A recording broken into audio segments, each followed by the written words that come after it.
ভারতীয় সেনার মার পড়তে ভয়ে 100-200 নয়, প্রায় 3000-এর বেশি অস্ত্রসহ সারেন্ডার করে দিয়েছে ভারতের সামনে আমেরিকা সমর্থক আতঙ্কবাদীরা। ওদিকে এর মাঝেই এক রহস্যজনক ভারতীয় মিসাইল গোটা দেশে হইচই ফেলে দিয়েছে, যা ভারতের সবচেয়ে শক্তিশালী হাইপারসনিক মিসাইল হবে।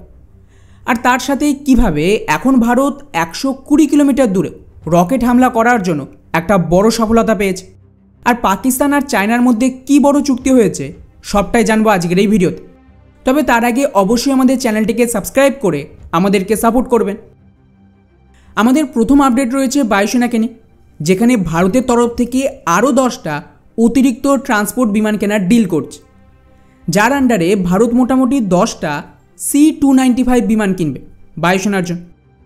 ইন্টারেস্টিং ব্যাপার হলো এই সমস্ত বিমান অ্যাকচুয়ালি ভারতেই মেক ইন ইন্ডিয়ার আন্ডারে তৈরি হবে, কেননা অলরেডি 2021 সালে ভারতের টাটা গ্রুপ আর ইউরোপের এয়ারবাসের মধ্যে একটা চুক্তি করা হয়েছিল, যাতে এই বিমান টেকনোলজি ট্রান্সফারের মাধ্যমে ভারতেই তৈরি করা হবে। অলরেডি ওই বছর $2.5 বিলিয়ন বিনিময়ে 56টা বিমান কেনা হয়েছিল, পরে সেটা বাড়িয়ে 71টা করা হয়, যাতে আমাদের কোস্টগার্ডের জন্য অতিরিক্ত বিমান কেনা যায়।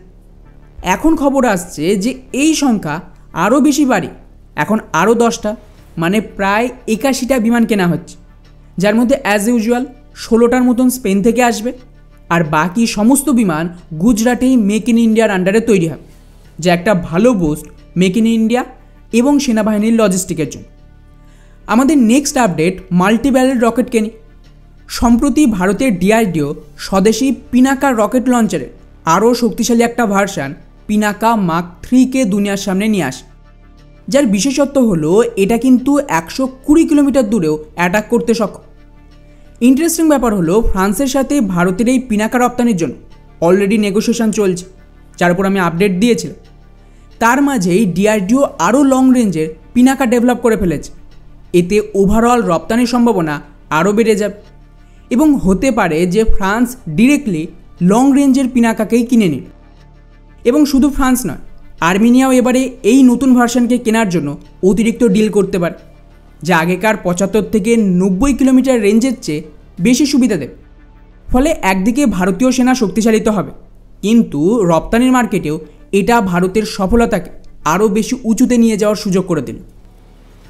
এবার আমাদের নেক্সট আপডেট রয়েছে মণিপুরকে নিয়ে, যেখানে কিছুদিন আগে রাষ্ট্রপতির শাসন জারি করা হয়েছিল, আর এখন ওখানে সেনাবাহিনীর মার পড়তে ওখানকার ভারত বিরোধী গোষ্ঠীদের দম শেষ।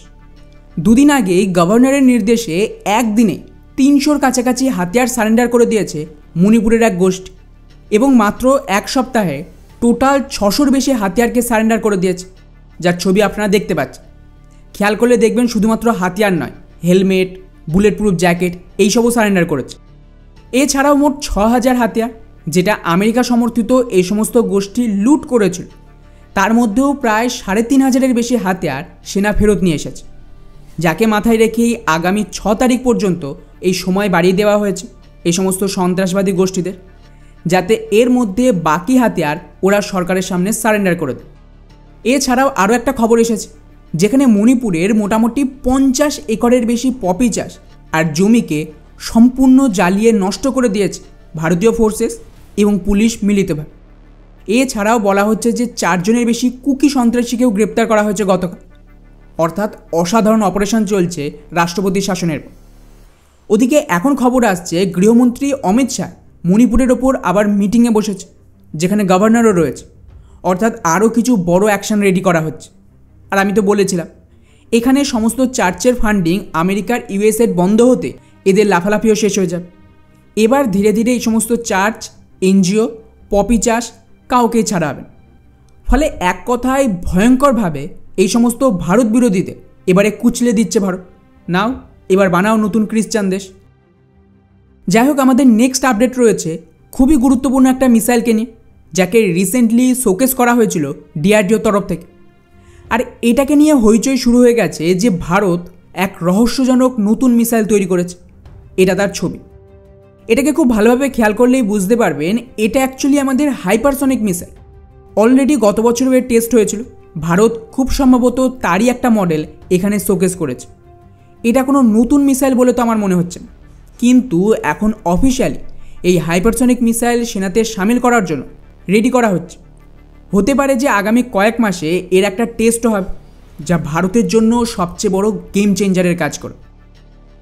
এবারে আমাদের শেষ আপডেট রয়েছে পাকিস্তান আর চীনকে নিয়ে, যেখানে রিসেন্টলি দুই দেশের মধ্যে একটা চুক্তি হয়, যার আন্ডারে চায়না নাকি পাকিস্তানের অ্যাস্ট্রোনটদের ট্রেনিং দেবে।